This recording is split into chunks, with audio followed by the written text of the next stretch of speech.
ভিন্ন স্বাদের সোয়াবিন পোলাও কিভাবে ঘরে থাকা সমস্ত উপকরণ দিয়ে রেস্টুরেন্ট স্টাইলে সোয়াবিন পোলাও বানাবেন সেটাই দেখাবো। তাই মনোযোগ সহকারে রেসিপিটি দেখবেন আর চ্যানেলটিকে সাবস্ক্রাইব করবেন। দেখে নেওয়া যাক আজকে রেসিপিটি।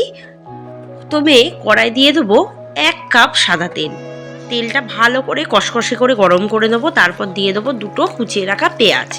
পেঁয়াজটাও কিন্তু ভালো করে ভেজে নিতে হবে। দেখবেন পেঁয়াজটা ভাজতে ভাজতে পেঁয়াজের পাপড়িগুলো খুলে যাবে।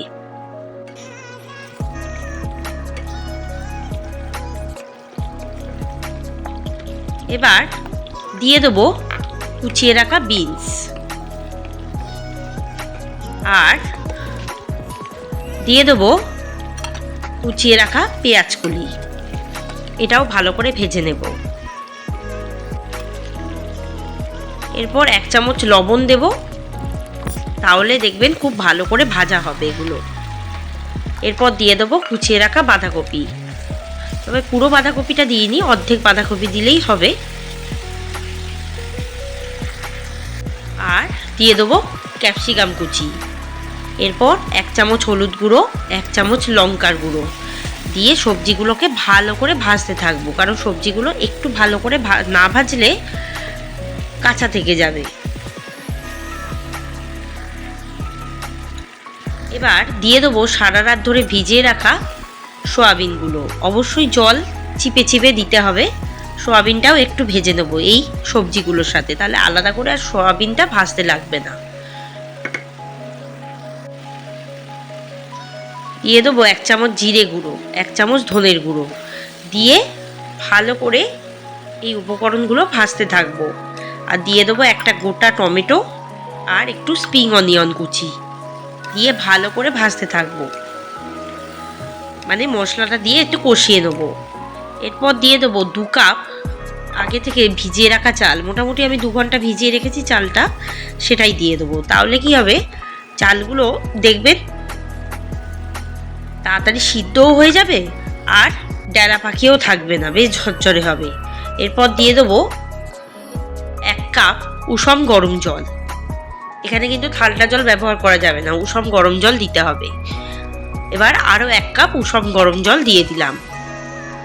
দিয়ে চালটাকে ডুবিয়ে দেবো যাতে চালটা সিদ্ধ হয়, আর সয়াবিনটাও সিদ্ধ হতে হবে। একটু স্প্রিং অনিয়ন কুচি ওপর থেকে দিয়ে দেবো।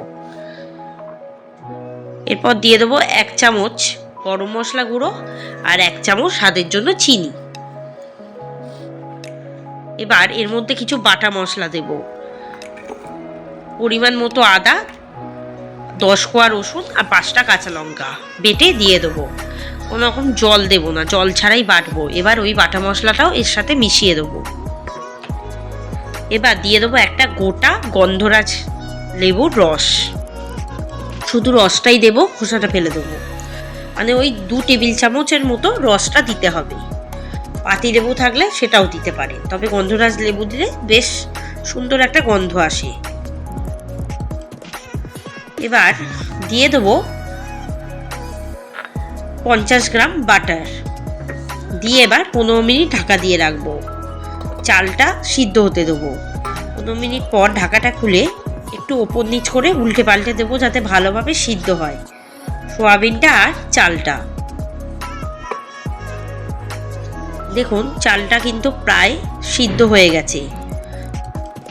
এবার এটাকে ঝরঝরে করতে আমাকে হালকা আঁচে এটাকে রান্না করতে হবে। চালটা খুব ভালোভাবে সেদ্ধ হয়েছে, সোয়াবিনটাও সিদ্ধ হয়ে গেছে। নুনটা একটু নিজেদের স্বাদ অনুসারে একটু চেক করে নেবেন। দেখুন একদম ঝরঝরে কিন্তু আমার সোয়াবিনের পোলাও রেডি হয়ে গেছে। এবারে আমি সার্ভ করবো। এটা কিন্তু চিকেনের সাথে ভীষণই ভালো লাগে। যদি এই রেসিপিটি ভালো লাগে অবশ্যই কিন্তু বাড়িতে বানিয়ে দেখবেন, দারুণ স্বাদ হয়, এটুকু বলতে পারি। ভীষণ ঝরঝরে হয়, খেতেও ভীষণ টেস্টি হয়। আজকের রেসিপি তবে এখানেই সমাপ্ত হলো। ধন্যবাদ।